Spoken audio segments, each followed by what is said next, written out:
ಹೊಸ ವರ್ಷದ ಪ್ರಯುಕ್ತವಾಗಿ ಗೊರವನಹಳ್ಳಿ ಮಹಾಲಕ್ಷ್ಮಿ ದರ್ಶನಕ್ಕೆ ಹರಿದು ಬಂದ ಜನಸಾಗರ.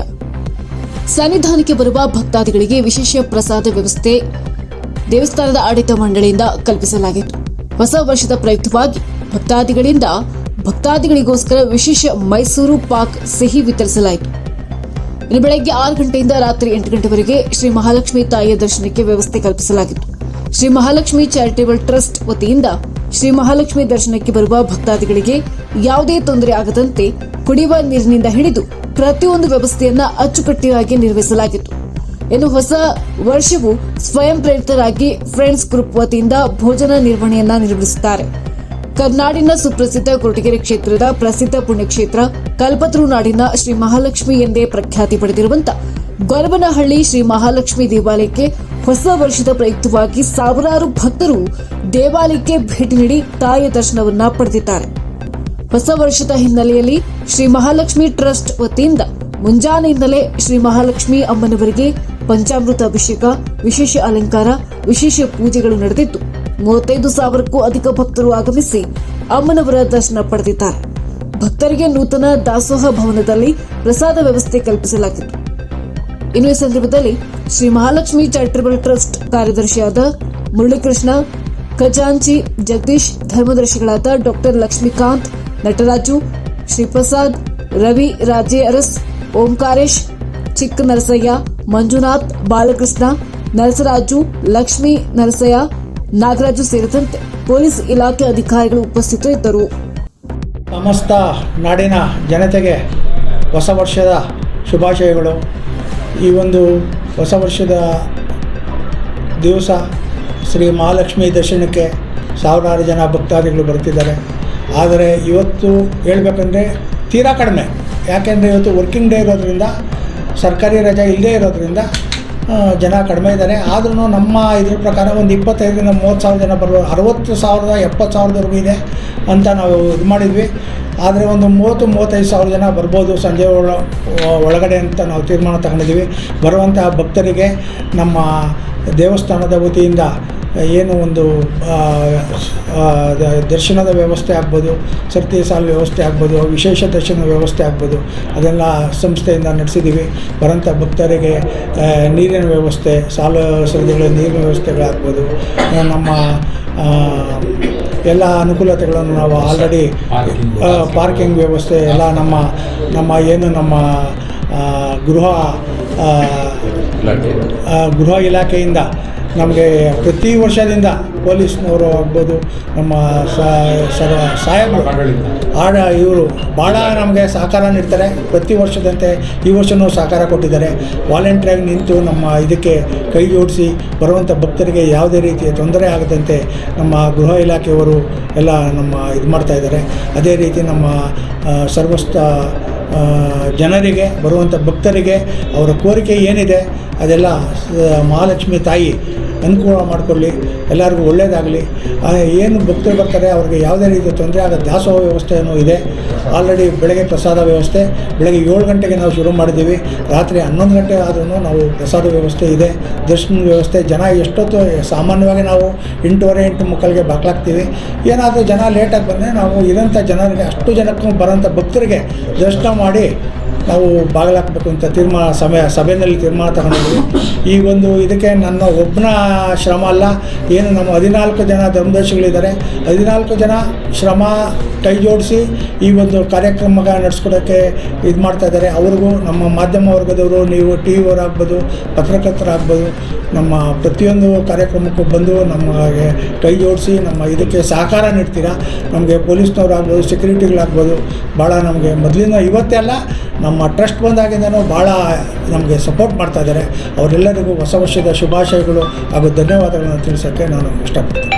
ಎಲ್ರಿಗೂ ನಾವು ಬೆಂಗಳೂರಿಂದ ಬರ್ತಾ ಇದ್ದೀವಿ. ಸುಮಾರು 7 ವರ್ಷದಿಂದ ಬರ್ತಾ ಇದ್ದೀವಿ.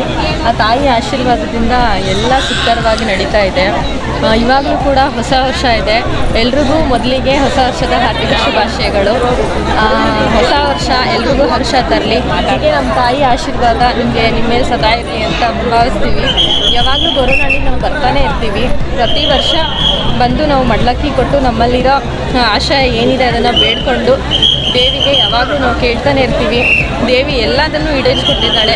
ನಮಗೆ ಸುಖ, ಶಾಂತಿ, ನೆಮ್ಮದಿ, ನಾವು ಏನೇ ಪ್ರಾಬ್ಲಮ್ ಇದ್ರೂ ಎಲ್ಲನೂ ದೇವಿಯಲ್ಲಿ ಒಂದು ಆಶಯ ಬೇಡ್ಕೊಂಡು ಪ್ರತಿ ವರ್ಷ ಬಂದು ನಮಸ್ಕಾರ ಮಾಡ್ಕೊಂಡು ಹೋದರೆ ಸಾಕು. ತಾಯಿ ಕೃಪಾಶೀರ್ವಾದ ಯಾವಾಗಲೂ ನಮ್ಮ ಮೇಲಿರುತ್ತೆ. ಅವರ ಆಶೀರ್ವಾದದಿಂದ ಸದಾ ನಾವು ಸುಖವಾಗಿದ್ದೀವಿ. ಹೀಗೆ ತಾಯಿ ಆಶೀರ್ವಾದಕ್ಕೋಸ್ಕರ ಇವಾಗಲೂ ಬಂದಿದ್ದೀವಿ. ಇವಾಗ ಬೆಂಗಳೂರಿಂದ ಬಂದಿದ್ದೀವಿ. ಇವತ್ತು ಸುಮಾರು ಜನ ಇವಾಗ ಬಂದಿದ್ದೀವಿ. ತುಂಬ ಕ್ರೌಡ್ ಇದೆ.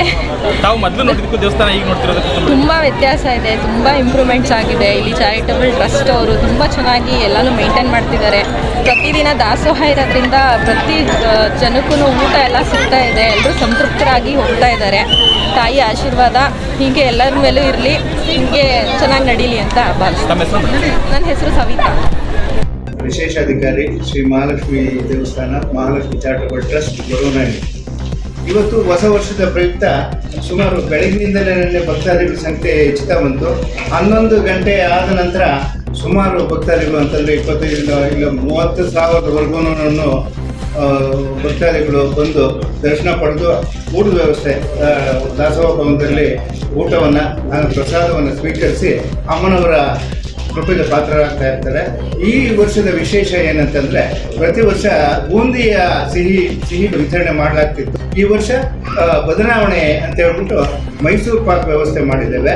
ಎಲ್ರಿಗೂ ಪಂಕ್ತಿಯಲ್ಲೇ ಬಡಿಸ್ತಾ ಊಟದ ವ್ಯವಸ್ಥೆಯನ್ನು ನಿಭಾಯಿಸ್ತಾ ಇದ್ದೀವಿ. ಊಟ ಮಾಡಿಕೊಂಡು ದರ್ಶನ ಪಡೆದು ಊಟ ಮುಗಿಸ್ಕೊಂಡು ತಮ್ಮ ಸ್ಥಳಕ್ಕೆ ತೆರಳ್ತಾ ಇದ್ದಾರೆ. ಈಗಾಗಲೇ ಒಂದು 30,000 ರಿಂದ 40,000 ಜನ ದರ್ಶನ ಪಡೆದಿರ್ಬೋದು. ಇನ್ನೂ ರಾತ್ರಿ 8-9 ಇದ್ದೇ ಇರುತ್ತೆ. ಅಲ್ಲಿವರೆಗೂ ಭಕ್ತರ ಸಂಖ್ಯೆ ಹೆಚ್ಚಾಗ್ತಾ ಹೋಗ್ತಾ ಇದೆ. ಸುಮಾರು 60,000 ಜನ ದರ್ಶಿಸಬಹುದು ಅನ್ನೋ ಒಂದು ನಿಡಿ. ನಾವು ಗುಬ್ಬಿ ತಾಲೂಕು ಇಲ್ಸಂದ್ರ ಗ್ರಾಮೀಣದಲ್ಲಿದ್ದೀವಿ. ನಮ್ಮ ಹೆಸರು ID ರಮೇಶ್ ಅಂತ ಹೇಳಿ. ಈ ಒಂದು ಕ್ಷೇತ್ರದ ಮಹಿಮೆ ಅಪಾರವಾಗಿ ಎಲ್ಲ ಜನಗಳಲ್ಲೂ ಸೇರಿದೆ. ಕರ್ನಾಟಕಾದ್ಯಂತ ಮತ್ತು ರಾಜ್ಯಗಳಲ್ಲೂ ಸಹ ವಿಚಾರವಾಗಿದೆ. ಆದ್ದರಿಂದ ಈ ಒಂದು ಹೊಸ ವರ್ಷದಲ್ಲಿ ಇಲ್ಲಿ ಬಂದಿರತಕ್ಕಂಥ ಭಕ್ತಾದಿಗಳು ಎಲ್ಲರೂ ಹೊಸತನವನ್ನು ನೋಡೋಕ್ಕೋಸ್ಕರವಾಗಿ ಬಂದಿದ್ದಾರೆ. ಈ ತಾಯಿ ಎಲ್ಲರಿಗೂ ಸಹ ಶಕ್ತಿಯನ್ನು ಕೊಡ್ತಾಳೆ ಮತ್ತು ದುಡ್ಡಿನ ಹಣಕಾಸಿನ ವಿಚಾರ ಮತ್ತು ಎಲ್ಲ ಕಾರ್ಯಕ್ರಮಗಳನ್ನು ಅವರು ನಡೆಸಿಕೊಡೋಕ್ಕೆ ಒಂದು ಒಳ್ಳೆ ಧರ್ಮಕ್ಷೇತ್ರವಾಗಿ ಇದು ಬೆಳವಣಿಗೆ ಆಗ್ತಾ ಇದೆ. ಇನ್ನೂ ಹೆಚ್ಚಿನದಾಗಿ ಇದು ಬೆಳವಣಿಗೆಯಾಗಿ ಜನಗಳಿಗೆ ಒಳ್ಳೆಯ ಆಶೀರ್ವಾದ ಕೊಟ್ಟು ಗೊರವನಹಳ್ಳಿ ಲಕ್ಷ್ಮಿಯವರು ಇನ್ನು ಮುಂದಿನ ದಿನಗಳಲ್ಲಿ ಹೆಚ್ಚಿನ ಜನಸಂಖ್ಯೆಯಲ್ಲಿ ಬಂದು ಒಂದು ಸೇರಿ ಒಂದು ಆಶೀರ್ವಾದವನ್ನು ಪಡೆಯಲು ಒಳ್ಳೆಯ ಅವಕಾಶವನ್ನು ಮಾಡಿಕೊಟ್ಟಿದ್ದಾರೆ. ಈ ಎಲ್ಲ ಒಂದು ಸಿಬ್ಬಂದಿ ಕರೆಕ್ಟಾಗಿ ಎಲ್ಲರಿಗೂ ನೀವು ವ್ಯವಸ್ಥೆಯನ್ನು ಮಾಡಿದ್ದಾರೆ. ಅವ್ರಿಗೂ ಸಹ ನಮ್ಮ ಈ ಜನತೆಯ ಪರವಾಗಿ ನಾವು ಹೃತ್ಪೂರ್ವಕವಾದಂಥ ಪೊಲೀಸ್ ಇಲಾಖೆ ಇರ್ಬೋದು, ಧರ್ಮದರ್ಶಿಗಳ ಇಲಾಖೆಯಿಂದ ಇರ್ಬೋದು, ಅವರೆಲ್ಲರಿಗೂ ಸಹ ನಾವು ಒಂದು ಹೃತ್ಪೂರ್ವಕವಾದ ಧನ್ಯವಾದಗಳನ್ನು ಸಹ ನಾವಿಲ್ಲಿ ತಿಳಿಸ್ತಾ ಇದ್ದೀವಿ. ಎಷ್ಟು ವರ್ಷದಿಂದ ಬರ್ತಿದ್ದೀರಾ ಸರ್? ನಾವು ಸುಮಾರು ವರ್ಷಗಳು ನಾನು ಇಲ್ಲೇ ಡ್ಯೂಟಿ ಮಾಡ್ತಿದ್ದೆ ಮೊದಲು. ಈಗ ಕೊರಟಗೆರೆ ತಾಲೂಕಿನಲ್ಲಿ ಸುಮಾರು 15-20 ವರ್ಷದಿಂದಲೇ ಬರ್ತಿದ್ದೀವಿ. ಪ್ರತಿ ವರ್ಷವೂ ಬರ್ತಿರ್ತೀವಿ ಮತ್ತು ಯಾವಾಗಲೂ ಬೇಕಾದಾಗ ಬರ್ತಿರ್ತೀವಿ. ಆದರೆ ಇಲ್ಲಿ ಪೂರ್ವಕದಲ್ಲಿ ಸ್ವಲ್ಪ ಕಡಿಮೆ ಇತ್ತು. ಈಗ ಹೆಚ್ಚಿನದಾಗಿ ಇಂಪ್ರೂವ್ಮೆಂಟ್ ಮಾಡಿದ್ದಾರೆ. ಇದೇ ರೀತಿ ಇನ್ನೂ ಹೆಚ್ಚಿನ ರೀತಿಯಿಂದ ಅಭಿವೃದ್ಧಿ ಕಾರ್ಯ ಮಾಡಿ ನಮ್ಮ ಕರ್ನಾಟಕ ಮತ್ತು ನಮ್ಮ ಭಾರತ ದೇಶದಲ್ಲಿ ಸಹ ಒಂದು ವಿಚಾರ ಇಲ್ಲಿ ನೆಲೆಸುತ್ತದೆ. ಆ ಒಂದು ಪರಿಸ್ಥಿತಿಯನ್ನು ಮಾಡಬೇಕು ಅಂತೇಳಿ ನಮ್ಮ ಆಸೆ ಭಾಗವಾಯಿತು. ನಮ್ಮ ಹೆಸರು ID ರಮೇಶ್ ಅಂತೇಳಿ, ಇಲ್ಸಂದ್ರ ಗುಬ್ಬಿ ತಾಲೂಕು. ಶಾಂತಮ್ಮ ಅಂತ ಮಂಡ್ಯದಿಂದ ಬಂದಿದ್ದೀವಿ. ತುಂಬ ವರ್ಷಗಳಿಂದನೂ ಬರ್ತಾ ಇದ್ದೀವಿ. ಮಗಳು ಮದುವೆಗೆ ಮತ್ತು ಮನೆ ಕಟ್ಟೋಕ್ಕೆಲ್ಲ ಅರ್ಸ್ಕೊಂಡಿದ್ದು ಎಲ್ಲ ಅದರಂತೆಯೇ ನೆರವೇರೈತೆ. ಮಾತ್ರ ಅಮ್ಮ ಮಾತ್ರ ಹೊಲಿದ್ರೆ ಚೆನ್ನಾಗಿ ಹೊಲಿತಾಳೆ. ಮಾತ್ರ ನಂಬಬೇಕು. ಮಾತ್ರ ವರ್ಷಗಳಿಂದ ಬಂದ್ರೂ, ತುಂಬ ವರ್ಷಗಳಿಂದ ಬಂದ್ರೂ ಮಾತ್ರ ಈಗ ನಮ್ಗೆ ಒಳ್ಳೇದಾಗಿಲ್ಲ ಅನ್ನೋರೇ ಯಾರೂ ಇಲ್ಲ. ಎಲ್ಲರೂ ಒಳ್ಳೇದಾಯಿತು ಅಂತ ನಮಗೂ ಒಳ್ಳೇದು ಆಗೈತೆ. ಮಾತ್ರ ಮಗಳು ಮದುವೆಗೆ ಮನೆಗೆ ಎಲ್ಲರಿಗೂ ಅರ್ಸ್ಕೊಂಡಿದ್ದೀವಿ. ತುಂಬ ಒಳ್ಳೇದಾಗೈತೆ. ಮಾತ್ರ ಅಮ್ಮ ನಂಬಿದ್ರು ಮಾತ್ರ ಬಿಡಲ್ಲ. ಮಾತ್ರ ಅಷ್ಟೇ, ಅವ್ರು ಮರೆತರು ಮಾತ್ರ ಬಿಡಲ್ಲ, ಅವ್ರು ನಂಬಿದ್ರು ಮಾತ್ರ ಬಿಡೋದಿಲ್ಲ. ಮಾತ್ರ ಅಷ್ಟು ಒಳ್ಳೇದಾಗೈತೆ. ಮಾತ್ರ ನಾವು ಬರ್ತಾಯಿದ್ದೀವಿ. ಶಾಂತಮ್ಮ ಅಂತ ಮಂಡ್ಯದಿಂದ ಬಂದಿದ್ದೀವಿ.